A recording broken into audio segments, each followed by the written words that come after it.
Hi guys, we're just going to talk about the vehicle. If we take a look at these pictures,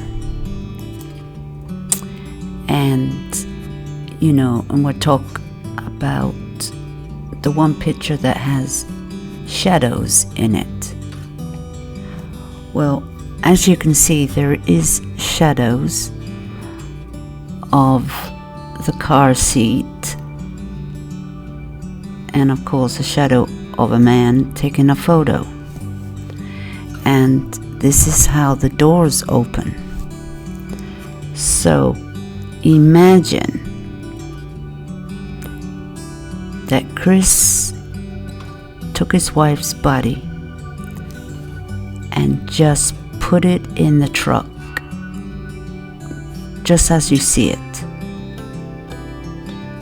Now, the driver's seat is pulled forward slightly. I don't know if that was like that from the beginning, or whether the detectives pulled that seat forward a little bit. But when Chris Watts was talking about he put the children in the truck, but first he put his wife in the truck. Now, how does she fit in that small space? You see the other picture? The other picture shows a very small space. Now, how could he have fit her body in there? Like he said, he put her on the floor. Well, that's a tight gap to put her on the floor with the seats like they are. Mind you, he only took a little bit of time to put his wife in the truck, and then he went back and forth a few times and put the children in the truck. But there's a photo with the seats up. The seats are up. Now, there would be enough room to put the body in there with the seats up, as you see the photo. But with the seats down, you look at the photo, there's just no room. Now, he says he put the children on the seats and their feet were dangling onto their mother. Well, there's just simply not enough room for that to happen, in my opinion. And I've been thinking about that for a while. It just don't make sense that his story changed and they were alive when he put them in the truck. I do not believe the children were alive whatsoever. It doesn't make sense. His story don't make sense. He's just a liar. Now, the first story was true. The children were already dead. They just had to have been.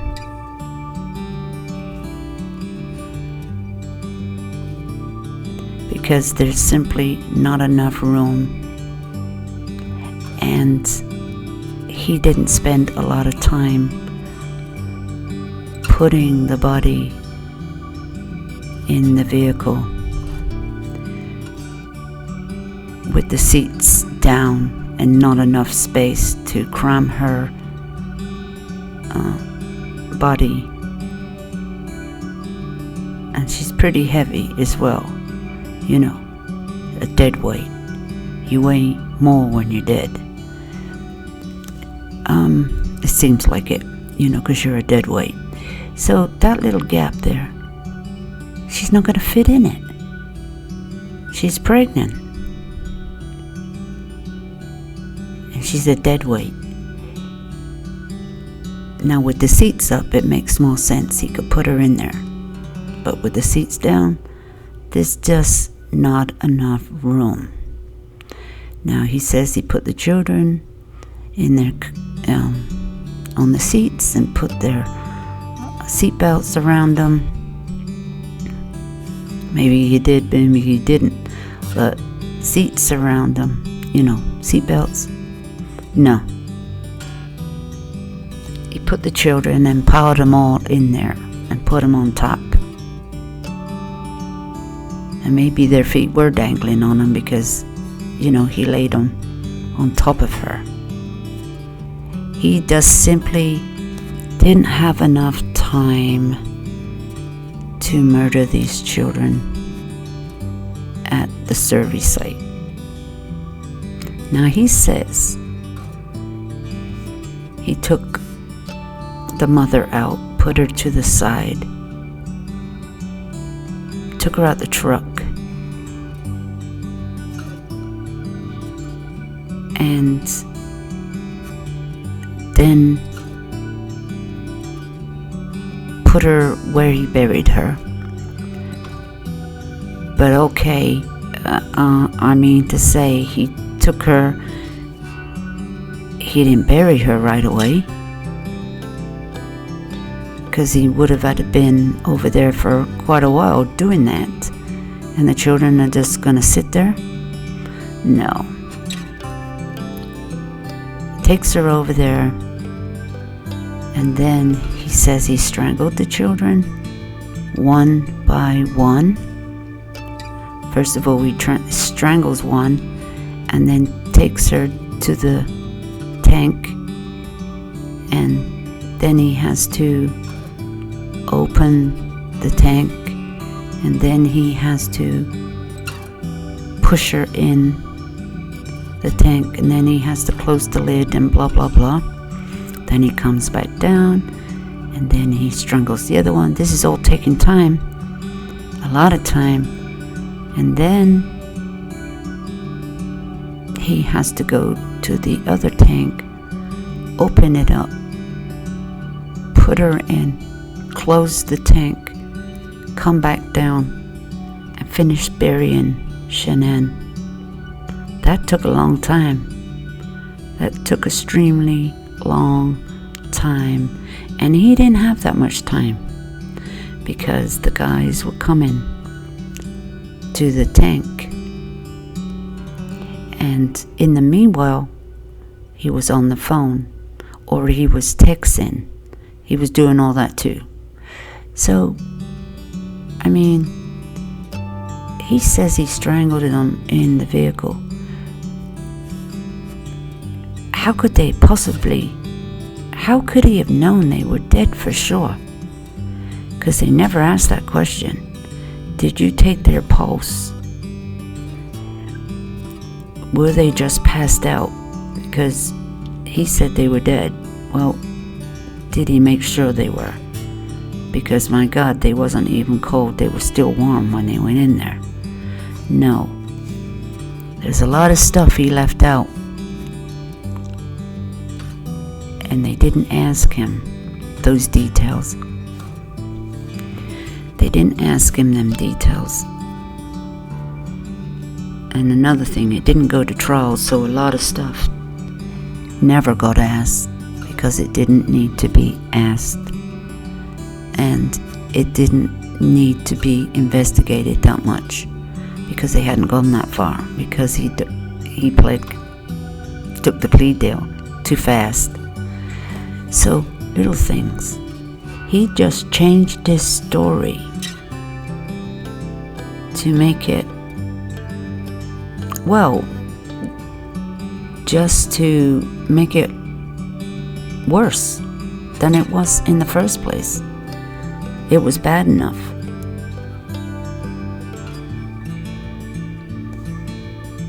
There's a reason why he says that he killed him on the site.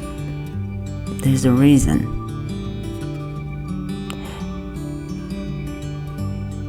don't know what the reason is. Does it feel better to say he killed him on the site? He just didn't know what to do. Than a planned murder. A planned murder, he killed the kids and then he laid wait for her to come home. Which one sounded better? I think his first story was half true. I think what he did was he did murder her, but the children were already gone. Because I just really think they had to been. He didn't have enough time. And, you know, you would have been sweating your ass off. You would have been panicking.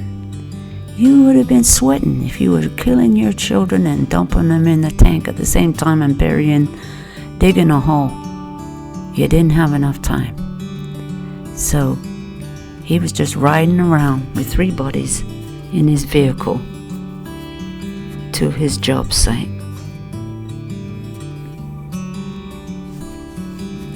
And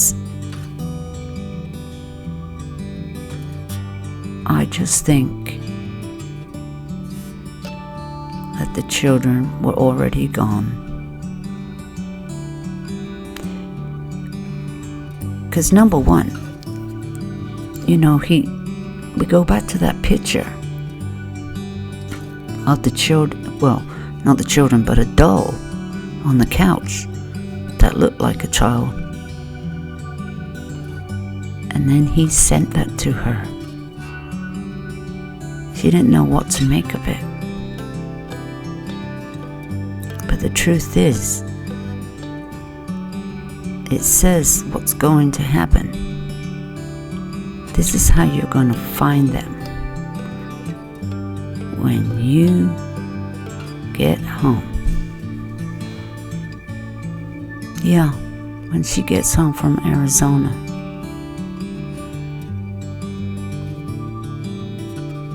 Yep. I don't know when this man is going to tell the truth. But this man, you know, Chris has been lying for a long time. I don't know when he started lying.